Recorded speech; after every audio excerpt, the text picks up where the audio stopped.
Hello, I'm Jim with Firebird Precision, and this is the MKA 1919 shotgun. There's been a number of issues with this gun with people trying to disassemble it, maintain it, and having incorrect or incomplete instructions to do so. So this morning I'm going to show you exactly how to do it and do it properly where you don't damage your firearm. The biggest issue in this gun as far as disassembly and maintenance is the feed ramp assembly.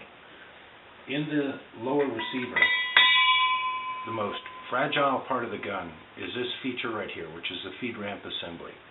This feature protrudes into the upper receiver in front of the bolt. If the bolt is held back and you separate the two receivers, the bolt does not contact this and it does not damage it. But if you remove a barrel, and the barrel is what limits the travel of the bolt in the forward direction, if you have the barrel out of the gun and you happen to drop the bolt on this little feature, you will break it. If you try to separate the upper and lower receiver without the bolt retracted partially, you will break it. So this is the way you do it right. I'm going to use a power tool here to make this a little quicker, so this is a quick video. But to access the single bolt that holds the upper and lower receiver together, you have to take the butt pad off the gun. It's on with two screws, and I'm just going to zip them out with this drill. So if you back up those two screws, take the butt plate out. It'll give you access to a 6mm cap screw that's up in this recess about right here. This is actually what the screw and the washer look like when they're removed. So I'm going to go in with a long Allen. This one was pretty loose from the factory. This is a brand new gun right out of the box. Okay, that assembly came out. Okay, the upper and the lower receiver basically wedge themselves together, and the lower has to move straight rearward in order to disengage itself from features in the front of the receiver and in the rear of the receiver. The easiest way to do this is with your left hand, hold the bolt open with your thumb. You'll see I have the bolt open maybe an inch, inch and a quarter. Then with the lower cradled in your lap, take a rubber mallet or just about any utensil, gently tap on the front of the magazine well. Still holding the bolt back, the lower will now separate. The feed lips are intact, undamaged. Okay, now the bolt can go forward all day long, and it's going to hurt nothing. To tear your upper down, you pull this thumb nut off, slide the handguard forward, separate the two halves. This exposes a lock nut and the gas spring assembly. These just unscrew off of the guide rod, and those will come off the front of the guide rod. Some are really snug, some come off real easy. Again, you have to hold the bolt back slightly to unlock the locking mechanism.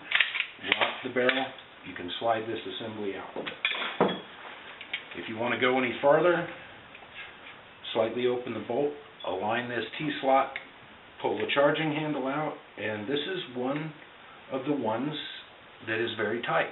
So there is a notch in the back of this where you can use a screwdriver to pry this loose. Let me find one and I'll do it.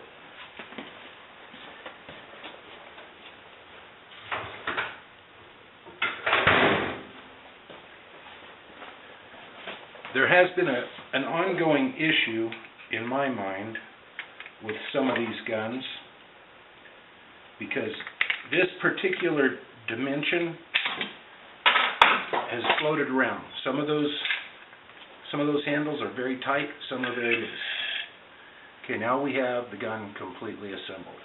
If you were changing to a Firebird handguard, at this point you would unscrew this guide rod, clamp it in a vise, manually screw the receiver off of it. Slide your spring over the guide rod, bring the bolt back into the receiver, align the T-slot, put the charging handle back in, hold the bolt back about an inch,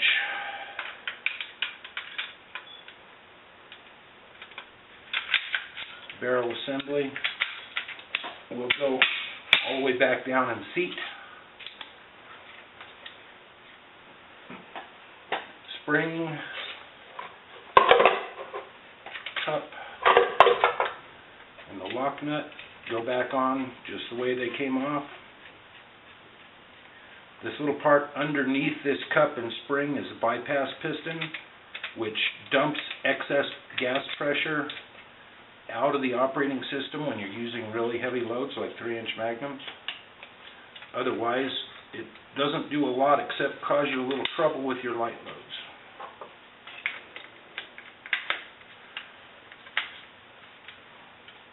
These handguards kind of snap together.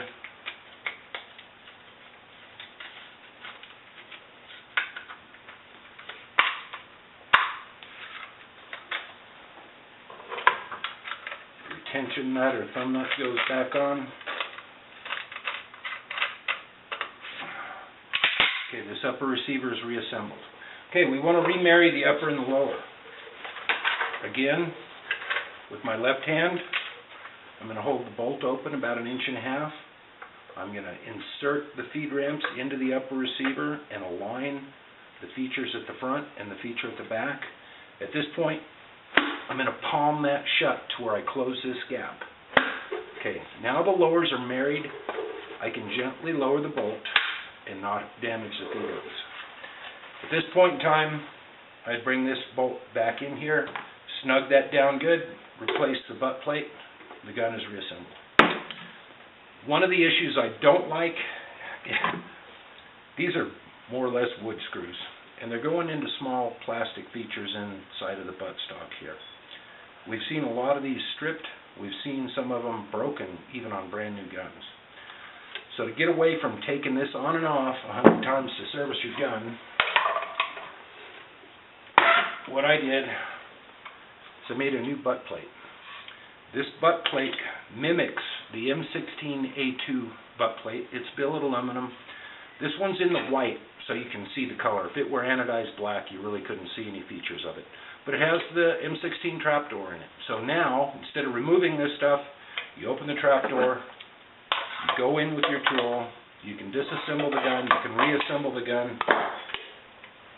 If you think this is too hard for your little shoulder, you can put a slip-on butt pad on this to soften the recoil up. I don't find it a problem, some people do.